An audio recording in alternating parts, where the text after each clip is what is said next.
India's number 1 varicose veins hospitals ఐబీసీను సంప్రదించండి. మీ నొప్పి లేని ప్రయాణాన్ని ప్రారంభించండి. నమస్కారం గురుగారు. శ్రీమాత్రే నమః. గురుగారు, రాఖీ వచ్చేస్తుంది కాబట్టి రాఖీ గురించి బోల్డని విషయాలు తెలుసుకోవాలండి.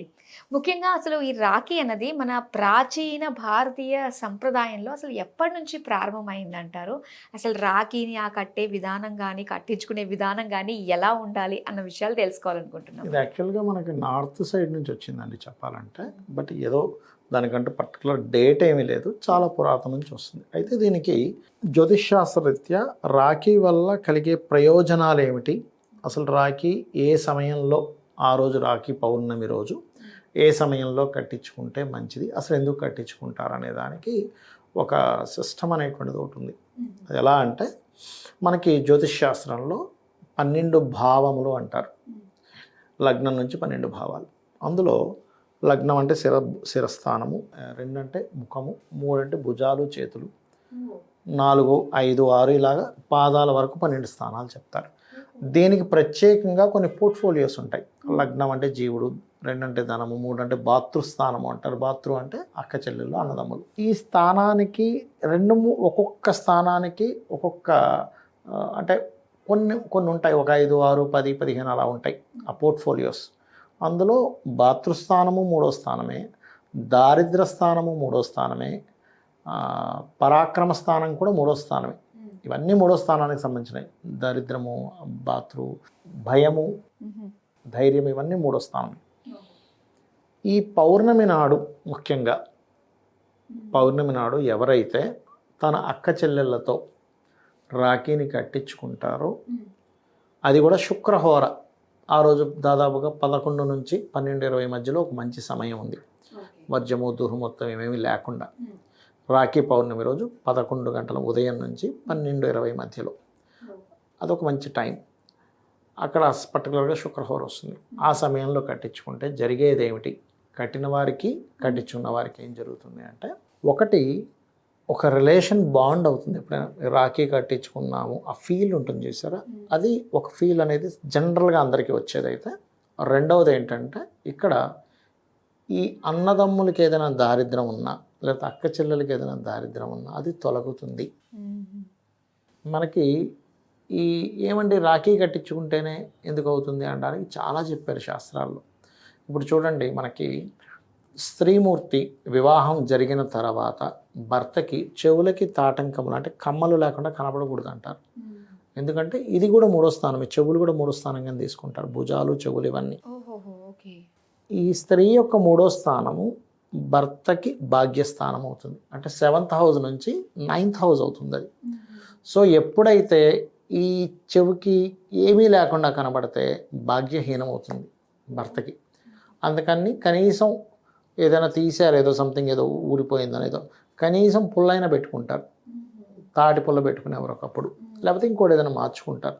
అందుకే చాలామంది మీరు కనుక కొన్ని నార్త్ సైడ్ అయితే పని కట్టుకొని స్త్రీలకు మంచి మంచి పెద్ద పెద్ద ఇవి పెడుతూ ఉంటారు, మంచి మంచి కలర్ఫుల్ డిజైనింగ్. అంటే రాఖీ కట్టించుకున్న తర్వాత గిఫ్ట్గా ఇచ్చేది అంటారా? ఆ గిఫ్ట్గా ఇచ్చేది అనుకోండి. భార్యాభర్తల విషయంలో చెప్తాను. భార్యాభర్తల విషయం. ఈ రాఖీ సంబంధించిన విషయంలో మాత్రం హారతిస్తుంది చెల్లెలు అన్నయ్యకి లేదా తమ్ముడికి, స్వీట్ పెడుతుంది. అంటే ఒక తీపిగా ఉండాలి ఇద్దరిది అనేటువంటిది. అలాగే రాఖీ కట్టడం వల్ల దారిద్ర్య నాశనం అవుతుంది. అయితే ఇది కొంచెం ఎక్కువ నార్త్ నుంచి వచ్చినటువంటి కల్చర్. మనకి భగనీ హస్త భోజనం అని ఉంటుంది, మన తెలుగు వాళ్ళు చేసుకుంటారు. భగనీ హస్త భోజనం కూడా ఇంచుమించుగా ఇలాంటి ఫలితమే ఇస్తుంది. కానీ చేతికి రాఖీ ఇలాంటిది కాకుండా భోజనం పెడుతుంది అనమాట. సో ఒకటేంటంటే, చేతికి ఎప్పుడైతే రంగులు రంగులుగా మంచి ఫ్లేవర్ లాగా ఉండేది, ఎప్పుడైతే ఒక ఎమోషన్తో నువ్వు నాకున్నావు అనే ఒక ధైర్యంతో నేను నీకున్నాను, మన బంధం బాగుండాలి. ఎందుకంటే మనకి రామాయణంలో ఒక గొప్ప ఘట్టం ఉంటుంది ఒకటి. ఏమిటది అంటే, మేఘనాథుడు ఒక అస్త్రాన్ని వదిలినప్పుడు లక్ష్మణస్వామి మూర్ఛపోతాడు. అంటే ఆల్మోస్ట్ ఇంకా చలనం లేకుండా పట్టుకుంటాడు. అప్పుడు శ్రీరామచంద్రమూర్తి కళ్ళ నీళ్ళు పెట్టుకొని ఒక మాట అంటాడు, భార్య చనిపోతే ఇంకొక వివాహం చేసుకోవచ్చు, పిల్లలు చనిపోతే మళ్ళీ నేను సంతానాన్ని పొందవచ్చు. స్నేహితుడు పోతే మళ్ళీ ఏదో రకంగా చేసి ఇంకొకరిని నేను స్నేహితుడిగా చేసుకోవచ్చు. ఇలా అన్ని రిలేషన్స్ని నేను ఏదో రకంగా నేను మళ్ళీ బిల్డ్ చేసుకోగలను. కానీ అన్నదమ్ముల్లో ఎవరైనా చనిపోతే అది అప్పటికప్పుడు కుదిరేది కాదు. తల్లిదండ్రులు ఇవ్వవలసిందే అది. అది possible are not possible we don't know. కాబట్టి బాతృ అంటే అన్నదమ్ములు అనమాట. అన్నదమ్ములు లేదా అక్క చెల్లెలు, సహోదరులు ఎవరైతే ఉంటారో వాళ్ళని కోల్పోవడం అనేటువంటి చాలా బాధాకరమైన విషయం అని అన్నదమ్ముల మధ్యన ఉండేటువంటిది, అక్క చెల్లెల మధ్యన ఉండేటువంటి రిలేషన్ గురించి మాట్లాడతాడు, బాధపడుతూ. అందుకే ఈ రామాయణ మహాభారతాలు ఎందుకు చదవాలంటే వాళ్ళ వాల్యూస్ ఏంటి. వాళ్ళ రేపు మీరు చూస్తే కనుక అసలు ఎక్కడా కూడా రిలేషన్స్లో ముఖ్యంగా అన్నదమ్ముల విషయంలో ఉండట్లే. దీనికి ఏంటంటే వాళ్ళ థర్డ్ హౌస్ పాడవుతుంది.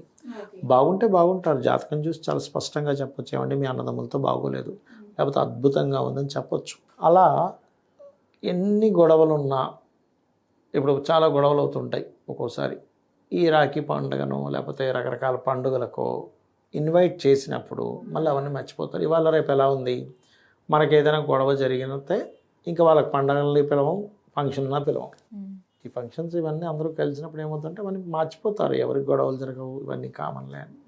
సో ఆ రోజు కనుక 11 నుంచి 12-20 మధ్యలో కనుక కట్టుకున్నట్లయితే ఇంకా రకరకాల వాళ్ళు వేరే టైమ్స్ కూడా చెప్తారులేండి, but this is the auspicious time. అయితే గురువుగారు ఇప్పుడు పాత జన్మలో, క్రింద జన్మలో అంటే ఎలా ఉన్న వాళ్ళు ఈ జన్మలో అన్న చెల్లెళ్ళుగా అక్క తమ్ముళ్ళుగా పుడతారంటారు అసలు? మీరు ఏ రిలేషన్ అయినా కూడా ఒకటి గుర్తుపెట్టుకోండి, మనం పుట్టే ముందు భగవంతుడు అడుగుతాడట, నువ్వు ఎలాంటి ఇల్లులో పుట్టాలి, నీకు ఎలాంటి అన్నదమ్ములు ఉండాలి, నీకు ఎలాంటి తల్లిదండ్రులు ఉండాలి, నీకు ఎలాంటి భార్య ఉండాలి. మనం కోరుకుంటాం, మనకు తెలియక మనం చేసిన కర్మ వల్ల ఆ ఇళ్ళల్లో పుడతాము. కోరుకుంటాడట మనిషి, నాకు వాళ్ళతో గొడవలు ఉన్నాయి, నేను నెక్స్ట్ జన్మ ఎత్తైనా సరే నేను వాళ్ళని సాధించాలనుకుంటాడట. తీరా పుట్టిన తర్వాత జరుగుతుంటే ఏమిటి రా నా కర్మ ఇది. ఎందుకంటే మీరు మహాభారతం చూడండి, మహాభారతంలో మనకి భీష్ముణ్ణి సంహరించడానికి ఒక క్యారెక్టర్ ఉంటుంది. అవునవును, మళ్ళీ మళ్ళీ పుట్టింది, మళ్ళీ పుట్టి ఆవిడ వల్లే అటు ఇటు కానటువంటి జన్మ ఎత్తుతుంది. ఆవిడ వల్లే అతను బాణం ఎత్తకుండా ఉండేసరికి బాణం పరంపర కురిపించి నేల మీద పడిపోతాడు భీష్ముడు.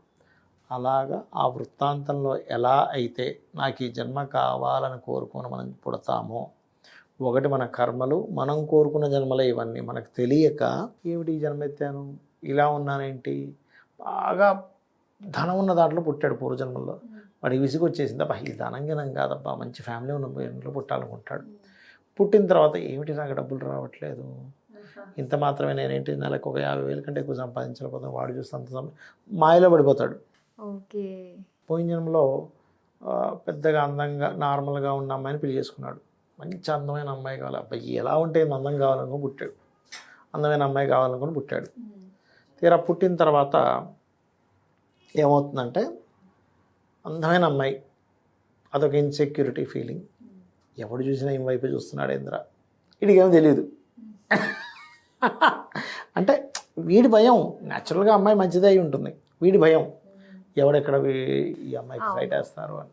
పోయిన జన్మలో మొత్తం పుత్రులే పుట్టారు అనుకుంటాడు వాటికి, నాకు అమ్మాయి పుడితే బాగున్నా, అమ్మాయిలు ఉంటే బాగున్నా. ఈ జన్మలో అమ్మాయిలు పుడతారు అంటే మనం పోయిన జన్మలో కోరేసుకున్నాం ఇది. ఇక్కడ మళ్ళీ బాధపడుతూ ఉంటాడు, ఒక అబ్బాయి పుడితే బాగుండరా, ఏంటి 4 అమ్మాయిలు పుట్టారు అని. కాబట్టి నేనేమంటానంటే మీరు ఉన్నదాన్ని యాక్సెప్ట్ చేస్తూ హ్యాపీగా ఉంటే మీరు కర్మలోకి ఎంటర్ అవ్వరు. మీరు యాక్సెప్ట్ చేయకుండా ఏదో లేదని మీరు బాధపడుతుంటారు, దాన్ని మళ్ళీ పొందుతారు, అది మీరు అక్కడ యాక్సెప్ట్ చేయరు, ఇలా అవుతూ ఉంటారు. అయితే ఒక చెల్లి ఉంటే బాగున్నాను, ఒక అన్న ఉంటే బాగున్నాను ఎవరైతే ఫీల్ అవుతారో వాళ్ళకి ఒక సహోదరులు పుట్టడం జరుగుతూ ఉంటుంది. చాలా చక్కగా మాకు తెలియజేసినందుకు ధన్యవాదాలు. శ్రీమాత్రే నమః.